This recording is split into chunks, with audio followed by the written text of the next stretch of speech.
What happens to us after we die? Do you know? Death is understandably an uncomfortable subject, one which we may easily avoid dwelling on. For those men fighting in the midst of the Great War, however, they enjoyed no such luxury. But while death itself was rampant and indiscriminatory across the frontline trenches, there are instances where some of these men either died or avoided death in ways which were anything but normal. What they encountered cannot be explained, and so it is entirely up to our own speculation. Were they merely premonitions, or perhaps hallucinations brought on by mental and physical exhaustion? Or were these men visited, as they themselves believe, by something supernatural? Do you believe in ghosts? What about angels and demons? All things to consider while listening to these men's stories about seeing death before it happened.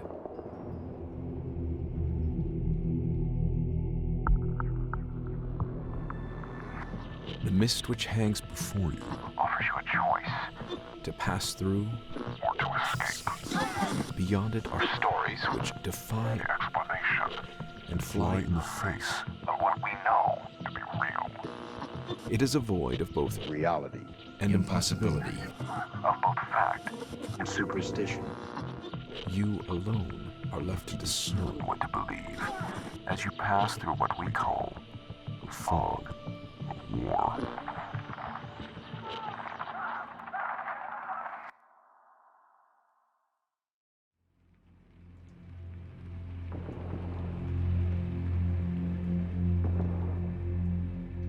While the average person's experience with death may be attending the funeral of a loved one, for the soldiers who fought and bled on the front lines of the Great War, death became a daily routine.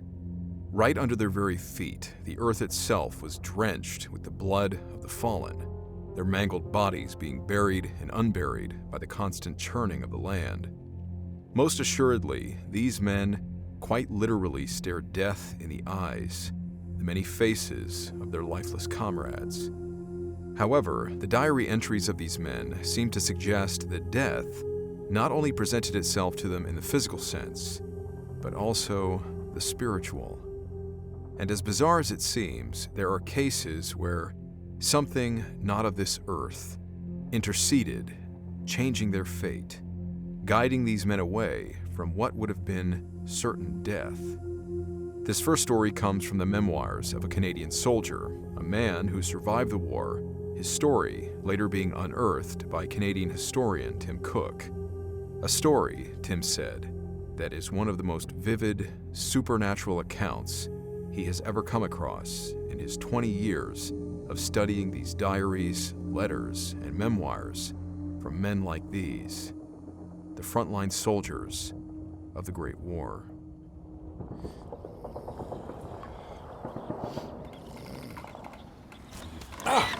Get off me! Little bastards.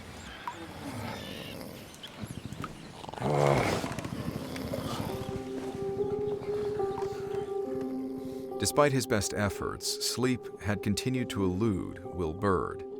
Though the Canadian was now a seasoned soldier, catching shut-eye on the front was an act far easier said than done. It didn't matter how exhausted the soldier was. Any attempt to drift away in slumber could be so easily dashed by stray shells, a sudden call to arms, or the blissfully unaware snoring of a comrade. The rats certainly didn't help matters.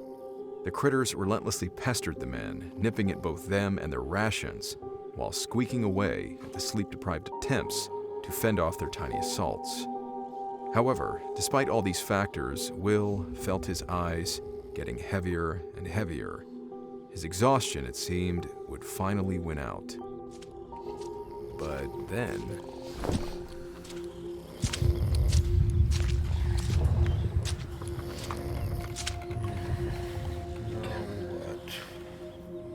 the entrance of this unwelcome visitor pulled Will from the looming depths of sleep, much to his annoyance.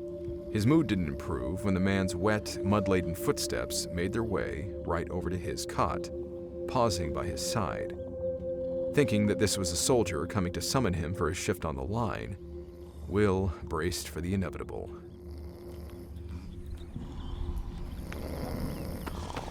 Piss off. Oh, what do you want? It's not my watch for another hour. The face that Will saw staring back at him in the dim, flickering light of the dugout was not that of a fellow soldier, at least not one in his unit. This man, smiling down at him, seemingly amused, was Will's own brother, Steve. And yet it was this familiarity that chilled Will to his core. For you see, Steve had been killed in action over 2 years earlier. And yet here he was, clear as day, before Will.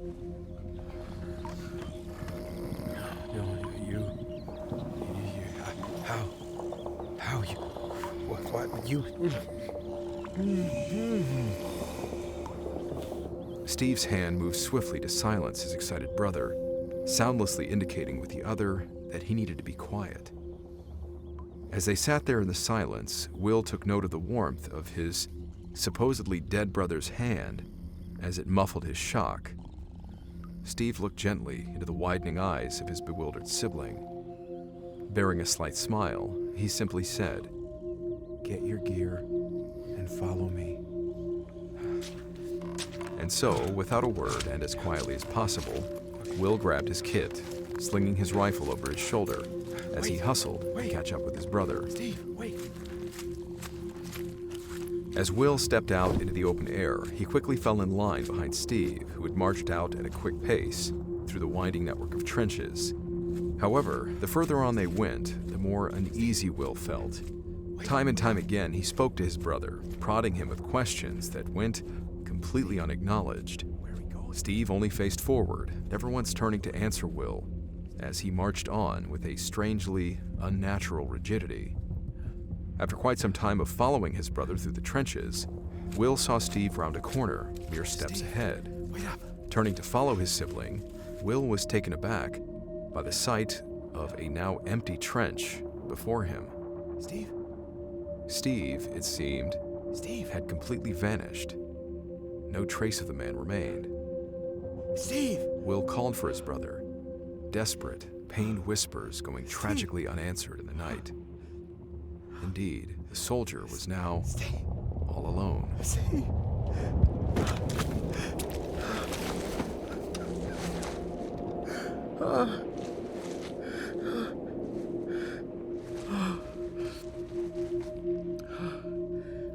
Now emotionally and physically exhausted, Will felt the slumber that once proved elusive begin to overtake him like the enveloping embrace of a warm blanket.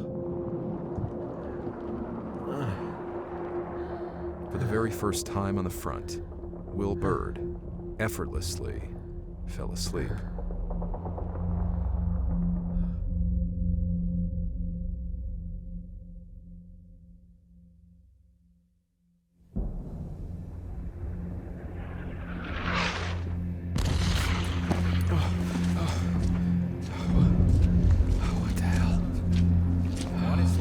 Have a nice sleep.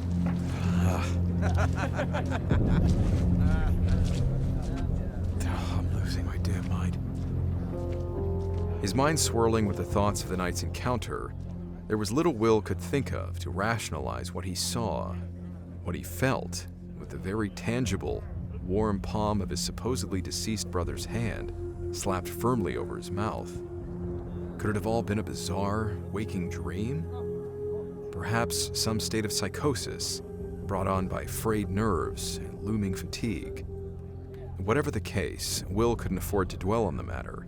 The day was young, and war didn't stop for anyone. Okay, gotta go back. He began winding his way through the trenches, back towards his dugout. The closer Will drew to his dugout, however, it became apparent that something was very, very wrong. The devastating sight that befell Will Bird was something that once again chilled him to the core. The very dugout that he had been tucked away in mere hours before was now completely obliterated. The remains of the structure, as well as the men held within it, were viscerally scattered about the trench and crater that now marked their place. There were no survivors. Will looked upon the scene of carnage before him, mortified and dumbfounded. Someone, or something, had chosen to save him that night. A guiding hand reaching from beyond to pull him from the grasp of imminent death. The face of his fallen brother, faintly lit by the dugout's lantern in the night, was something that would stick with Will Bird for the rest of his life. The soldier would lament on the tale many years later in a 1968 memoir aptly titled, "Ghosts Have Warm Hands."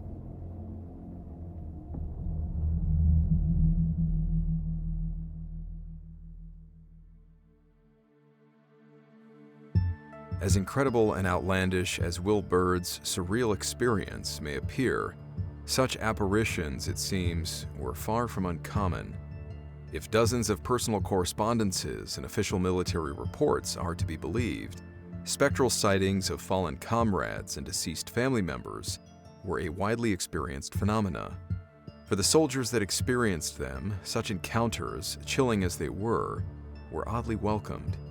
One last goodbye from a good friend, or, as in Will Bird's case, a sort of guardian angel still watching their buddy's back in the afterlife. In the bleak, oftentimes hopeless despair of the Great War, soldiers took comfort in such stories. With many of these men being devout in their respective faiths, the hope of a life beyond death provided them a measure of comfort when surrounded by so much misery. Still, while most of these encounters were seen as good omens by frontline soldiers, there are a select few tales that say otherwise. Instead of guiding the hapless men away from danger, some spectral sightings bore a darker, more ominous aura.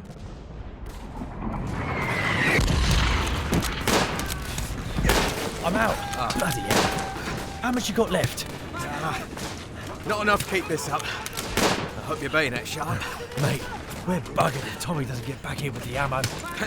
Yeah, well, I say it's a pretty big if, Corporal. Just keep shooting. Yeah.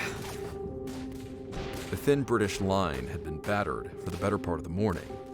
Though they had succeeded in taking the town a few hours earlier, their heavy casualties in doing so meant that there was little more the remaining soldiers could do but dig in and hold out against the tide of inevitable German counterattacks.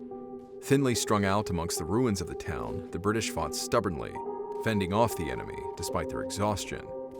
Through the haze and smoke generated by the persistent fighting, 2 British soldiers found themselves witnessing a distressing and eerie sight. Whoa, cease fire!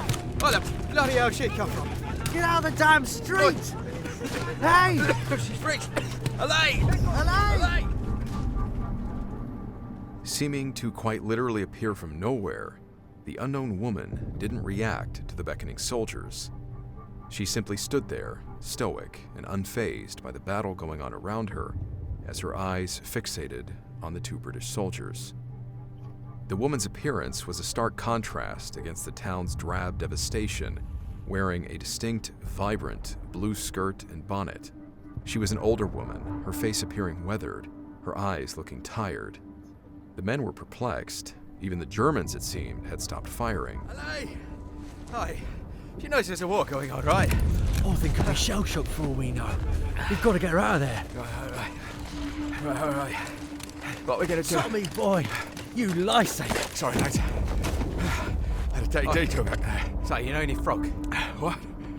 Why? There's a woman out there, trapped between the lines. Have a look. As the soldier now looked out at the woman looming in the haze, his comrades noted a drastic change in his demeanor. That can't be. His face grew pale, his eyes widening with fright and confusion. Trembling, the young soldier began to stand back up and then walk out into the open, ignoring the protests of his fellow soldiers. The woman's cold, unyielding stare followed the soldier, now facing her on open ground. The young man was unreachable in his trance-like state. Slowly removing his helmet, he uttered what would be his final, haunting words. That's my mother. I think she's come for me. Tommy!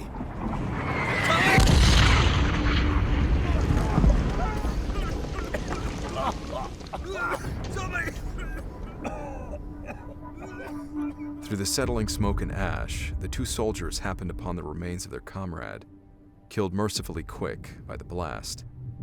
The woman in the blue skirt, however, was nowhere to be found, seemingly carried away by the looming haze that surrounded the battlefield. As the two soldiers lamented on the surreal experience that befell them, they couldn't help but wonder if their fallen comrade, in some way, had been carried away with her.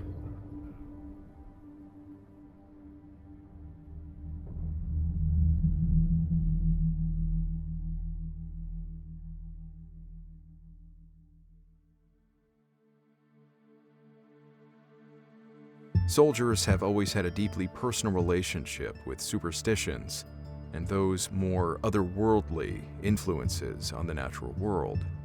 Much like contemporary and past fighting forces, the enlisted ranks of the Great War's armies were largely filled with men of honest, humble means. They were farmhands, factory workers, miners, and blue-collar men who, though educated, were raised on tales of mythical legends and folklore. The belief that a world beyond our own influences one's fate was rife amongst the men of the First World War, and when fate sent you a sign, you damn well listened.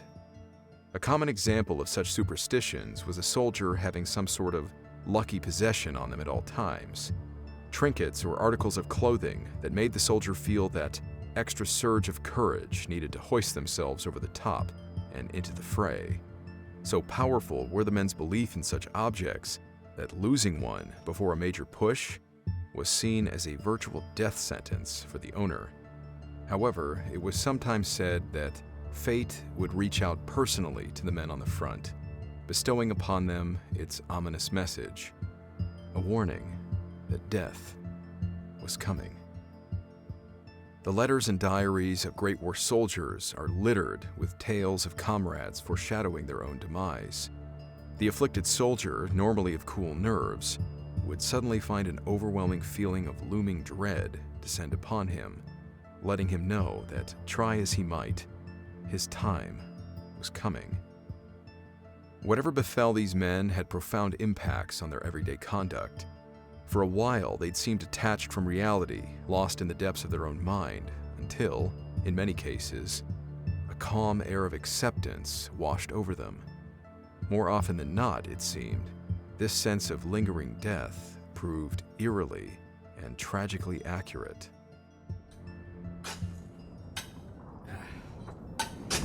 Right, mate. Load another, say 10 metres. And we'll knock off.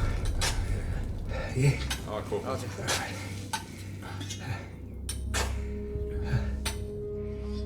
As a member of the 1st Australian Tunnelling Company, Corporal Albert Davey was no stranger to death. These engineers, specially trained, were tasked with some of the most nightmarish undertakings of the war. Digging deep below the battlefields above, the engineers would tunnel their way across no man's land, placing explosives beneath trenches and strongpoints in brazen attempts to blow holes in the enemy's defense. Working in cramped spaces deep beneath volatile, unstable earth, with the risk of cave-ins and enemy detection ever present, takes a unique breed of soldier, one with iron-hide resolve and icy coolness flowing through their veins. By all accounts, Corporal Albert Davey was one such soldier. By October 1918, Davey was a 2-year veteran of the war, distinguishing himself on countless missions beneath enemy soil. Despite the dangerous nature of their tasks, Corporal Davey maintained a steadfast, determined spirit, making him beloved by his men and greatly valued by his commanding officers. In the twilight days of the Great War, there was little need for tunnelers. Massive Allied breakthroughs during the 100 Days Offensive had finally succeeded in breaking the 4-year stalemate brought about by trench warfare, thus rendering their specialized task obsolete. With the fighting now defined by rapid advances and greater freedom of movement, the men of the 1st Australian Tunnelling Company found themselves fighting shoulder to shoulder with standard infantry units. Though there was still much fighting to come, an Allied victory was now all but certain. With whispers of a supposed armistice making their rounds up and down the line, the highly spirited men now began talking about life after the war. Starting families, new careers, opportunities, and adventures abound. However, it was during these final weeks that Corporal Davey grew eerily sullen and withdrawn, much at odds with his usual personality. When pressed on the issue by his friends, Davey just couldn't explain what he was feeling, only that it was overpowering and all-encompassing. Like numerous men before him, Davey was certain that his time was up.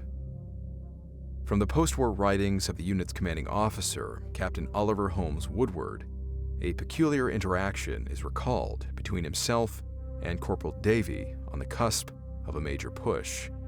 The tunnelers would be moving forward with the infantry, tasked with constructing a bridge over the Saint-Beulois Canal for tanks to cross.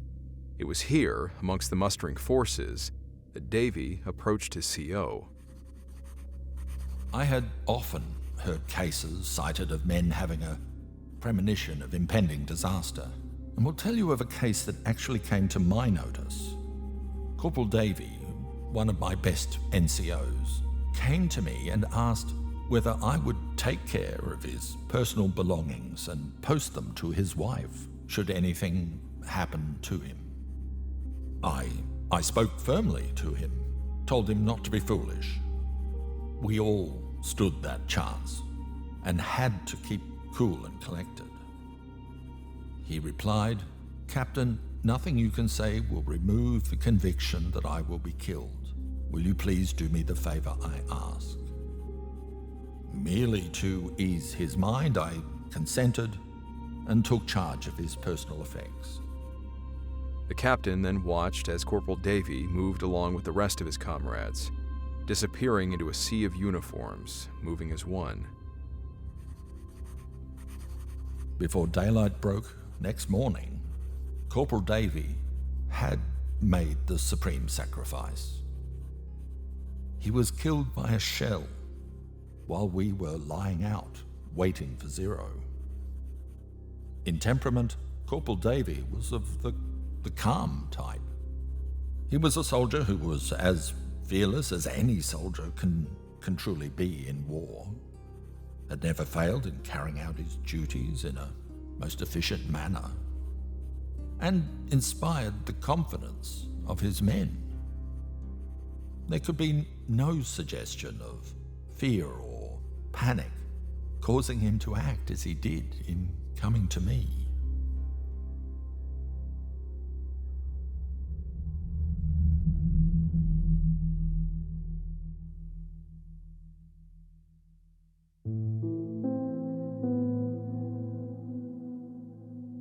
More than 100 years has passed since the guns of the Great War have fallen silent, and still many myths and legends spawned from the trenches continue to echo through time, resonating with both historians and storytellers alike.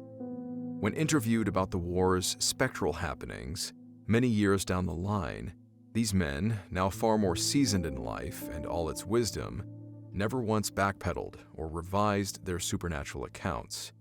Even in their youth, shattered by the surreal horrors of war, these men were expertly molded soldiers.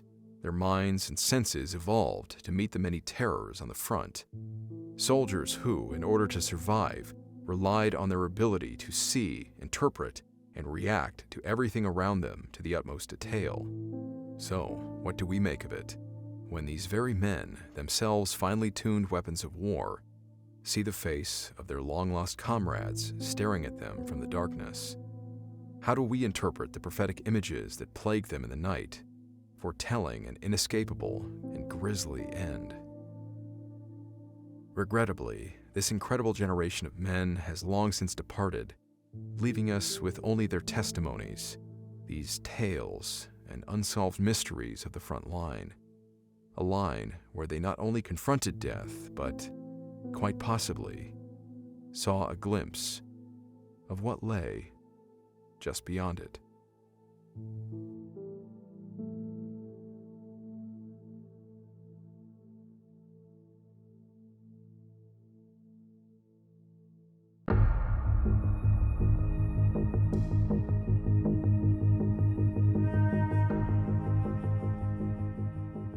Sorry, I'm still recording.